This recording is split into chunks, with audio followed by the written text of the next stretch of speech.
Ito ang Hardin ng Panalangin kasama si Pastor Dave De Guzman.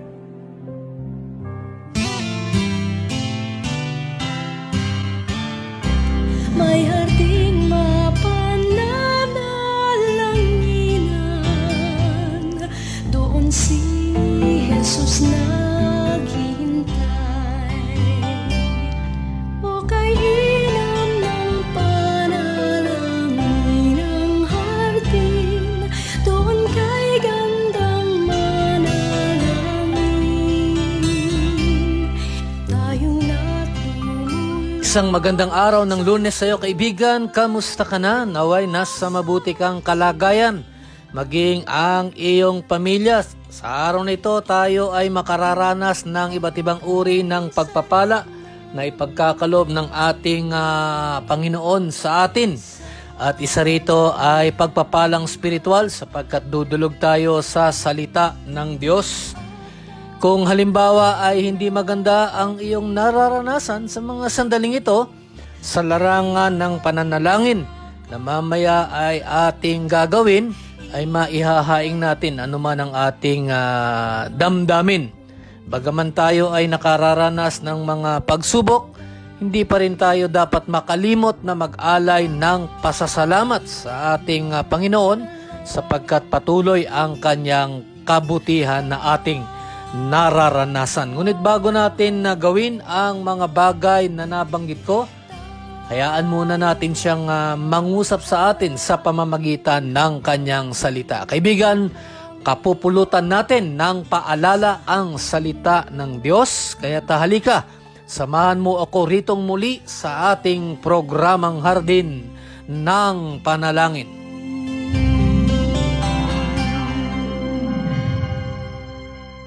Sa araw na ito, tayo po ay nasa Kabanata 3 na sa unang sulat ni Apostol Pedro.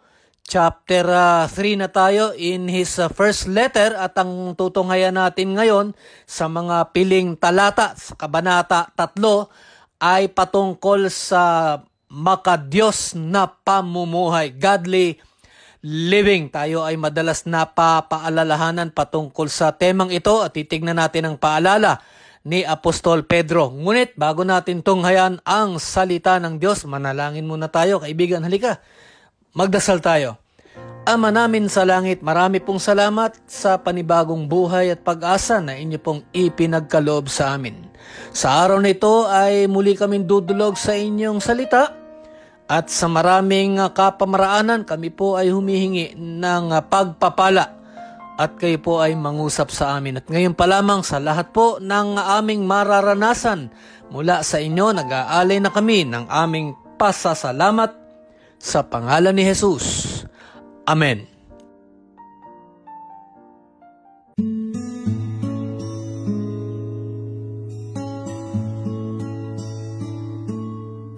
Godly living. Ito ang ating tema na pag-uusapan sa araw na ito sa ating patuloy na pag-aaral sa unang sulat ni Pedro. Paalala patungkol sa makadiyos na pamumuhay. Kung tinunghayan mo, kaibigan, ang pagsisimula natin sa unang sulat ni Pedro, yung first 2 chapters, sa kabanata 1 pa lamang ay may kinalaman na sa kabanalan ng ating napag-aralan at kahapon naman ay pinag-aralan natin patungkol sa submission to authority. Dito sa kabanata 3, lalong-lalo na yung kabanata, yung mga talata 8 hanggang talata 12 ay paalala pa rin sa paraan naman ng wastong pakikitungo sa kapwa. Kaya kung hawak mo ang iyong Biblia, pakibuksan mo na lang dun sa unang sulat ni Pedro, 1 Peter chapter 3. Tutunghayan natin ang 2 talata lamang at ito ay ang mga talata 8 at talata 9. Ganito ang ating mababasa. 1 Peter chapter 3 verses 8 and 9. Verse 8 muna tayo. Lastly, dapat magkaisa kayong lahat sa ugali at damdamin. Mahalin ninyo ang isa't isa, maging mabait at humble kayo. Talata 9. Huwag ninyong gantihan ng masama ang gumagawa sa inyo ng masama. Huwag ninyong sumpain ang sumusumpa sa inyo.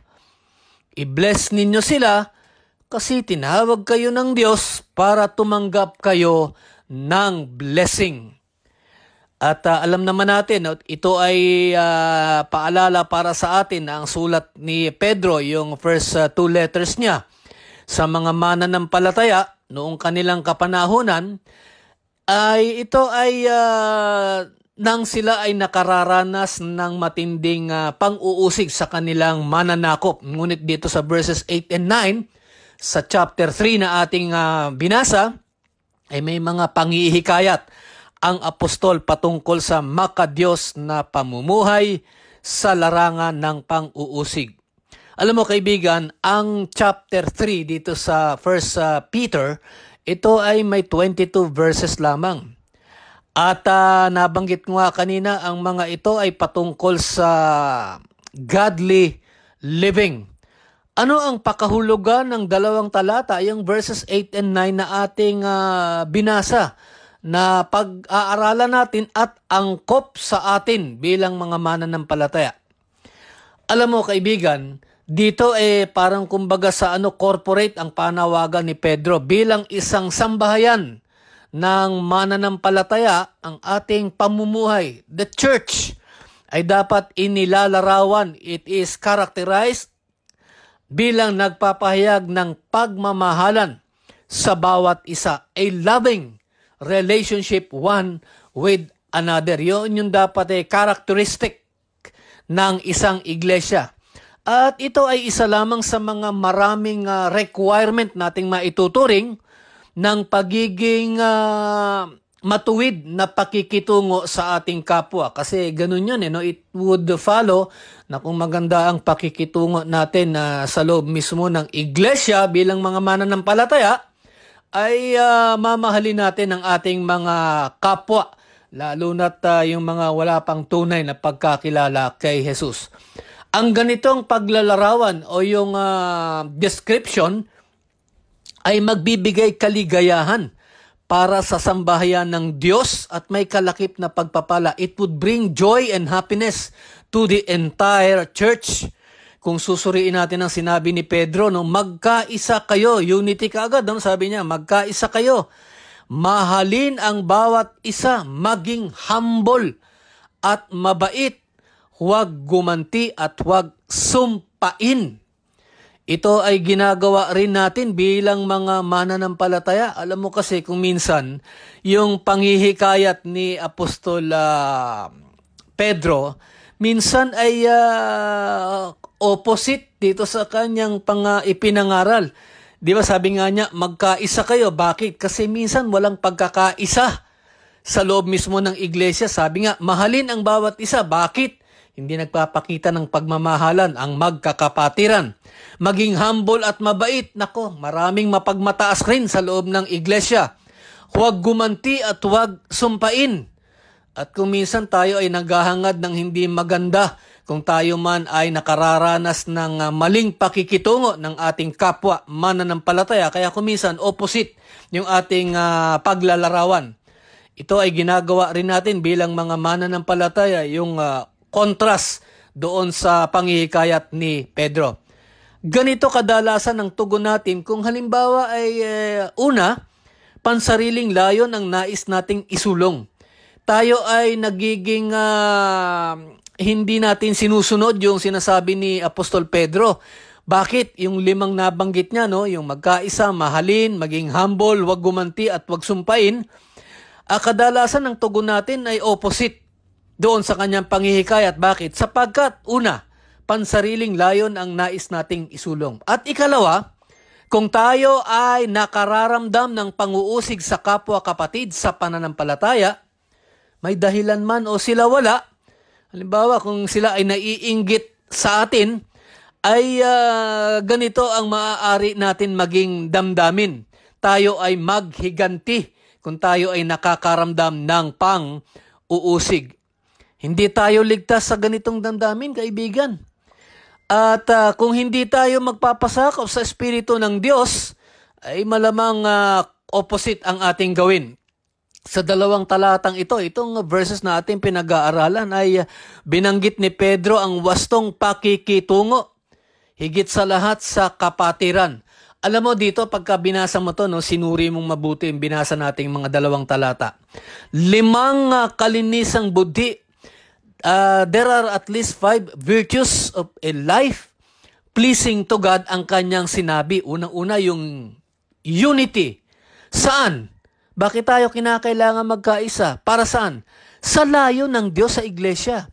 Tapos sabi nga niya, maging maawain, merciful, o kaya magkaroon ng simpatya sa isa't isa. Magmahalan tulad ng kanyang utos bilang magkakapatid at bilang mga alagad ng Panginoon. Makiramay. Be compassionate. At yung 5 nga, magpakita tayo ng kababaang loob ng humility. Ito ang buong pakahulugan ng 2 talatang ito. Bakit kaya ang paalala? Sapagkat alam mo, ito'y nabanggit ko na kanina, may mga pagkakataon sa buhay ng isang mananampalataya na ang mga ito ay hindi nakikita sa atin. Nakalulungkot kung sila na wala pang tunay na pagkakilala kay Jesus, alam mo, kaibigan, ay makita nila ang ating pakikitungo, maging sa kapatid natin sa pananampalataya, mawawalan sila ng loob upang kilalanin rin nila si Kristo sa kanilang buhay. Kaibigan, likas sa atin. Alam mo, likas sa atin ang maghiganti kung halimbawa nakaramdam ng anumang uri ng pang-uusig o kaya ay kasiraan na dulot ng ating kapwa. Paliwanag ng talatang ating pinag-aaralan na magpakita pa rin ng kabanalan. We must exercise or show grace amidst the hostility. Nabanggit ko nga kanina, no, during their time, they were in a hostile environment and hostile people. Kaya nga ang panghihikayat, anuman ang dulot ng sanlibutan, ay kabanalan pa rin. Nang sabihin ni Pedro, sabi nga niya, no, lastly, kasi yun no, kasi yung verses 1 to 7, pagka yun ay pinag-aralan mo, speaks of an additional manner of godly living by submission ng mag-asawa. Kasi yung verses 1 to 7, ito ay patungkol sa pagpapasakop ng mag-asawa, yung bang magandang pakikitungo sa isang sambahayan. Sa verses 8 and 9, ay patuloy na magpakita ng kabanalan. Yan ang sinasabi rito. At wastong pakikitungo, this time naman, sa kapatiran. Kung yung 1 to 7 ay sa couples, yung verses 8 and 9 ay sa kapatid sa pananampalataya.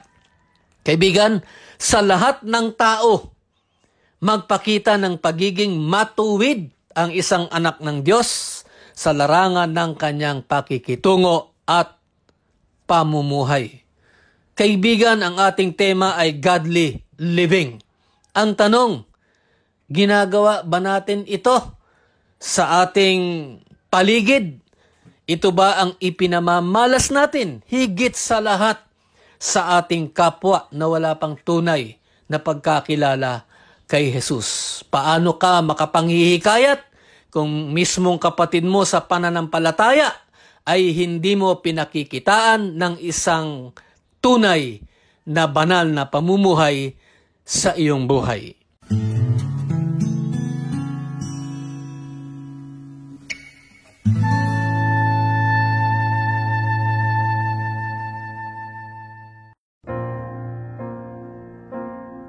Sa araw po ng Lunes, February 22, tayo po ay muling dudulog sa pananalangin bilang bahagi po ng ating programa dito sa Hardin ng Panalangin.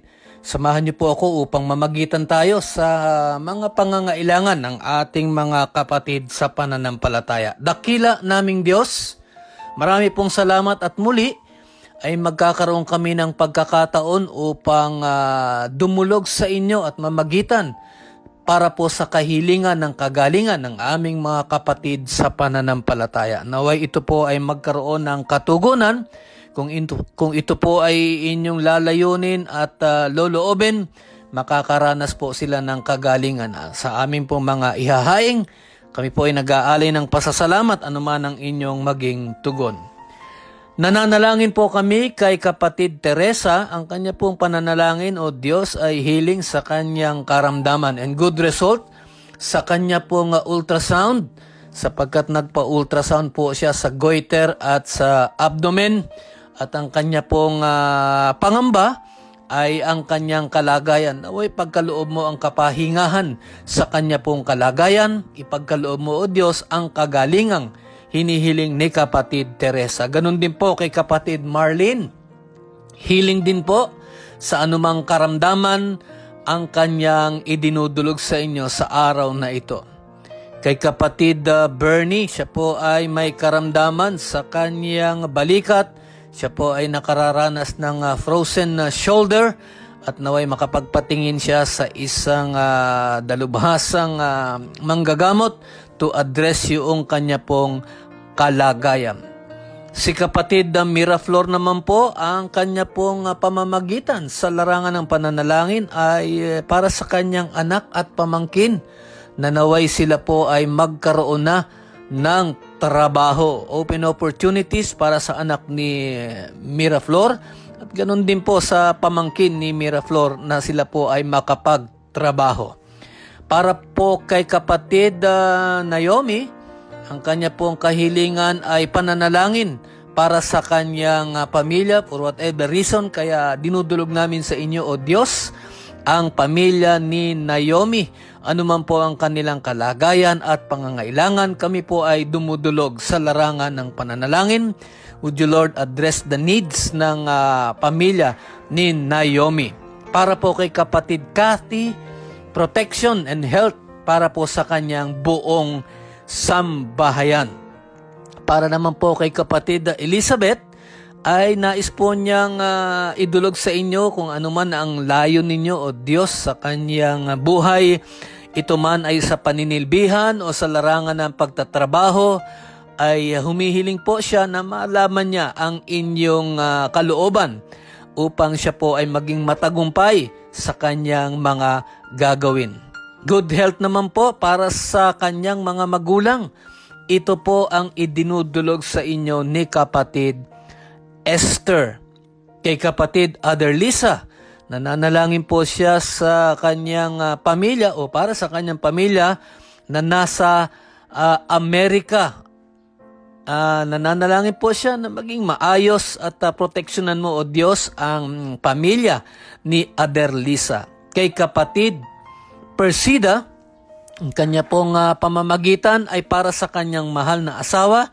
Ipagkaloob mo, O Diyos, ang kahilingan niyang proteksyon para po sa kanyang asawa. At kay kapatid Francis, would you open opportunities, Panginoon Diyos, upang siya po ay magkaroon ng pagpapala sa larangan ng pananalapi. O Diyos, narinig mo ang kahilingan ng aking mga kapatid sa pananampalataya. Ang inyong tugon ay ayon lamang po sa inyong layon at panahon. Muli ang aming pasasalamat sa pangalan ni Jesus. Amen.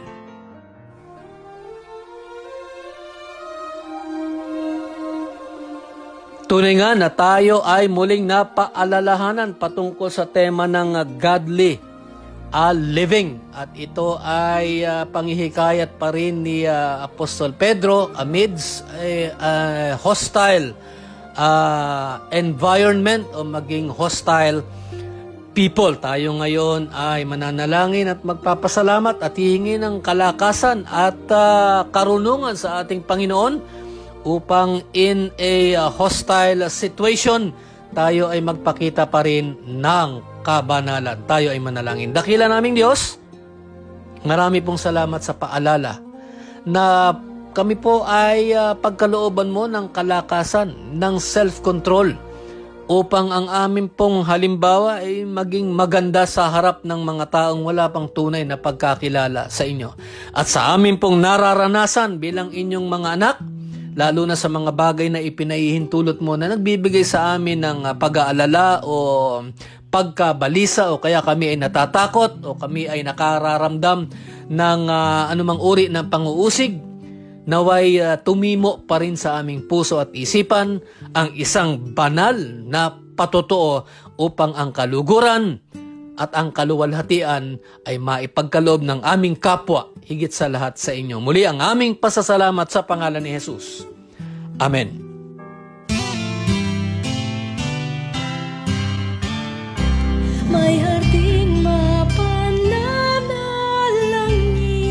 Kaibigan, bukas ako ay muli nag-aanyaya sa iyo upang ako ay iyong samahan dito sa ating programang Hardin ng Panalangin. Maganda ang aral at paalala, kaya't bukas inaanyayahan kita na ako ay iyong samahan dito sa ating programang Hardin ng Panalangin. Tandaan mo, huwag mong kalilimutan, simulan mo ang araw sa panalangin puspos at ito ay magtatapos na pinupuri mo ang Panginoong Diyos. Ako po, si Pastor Dave de Guzman.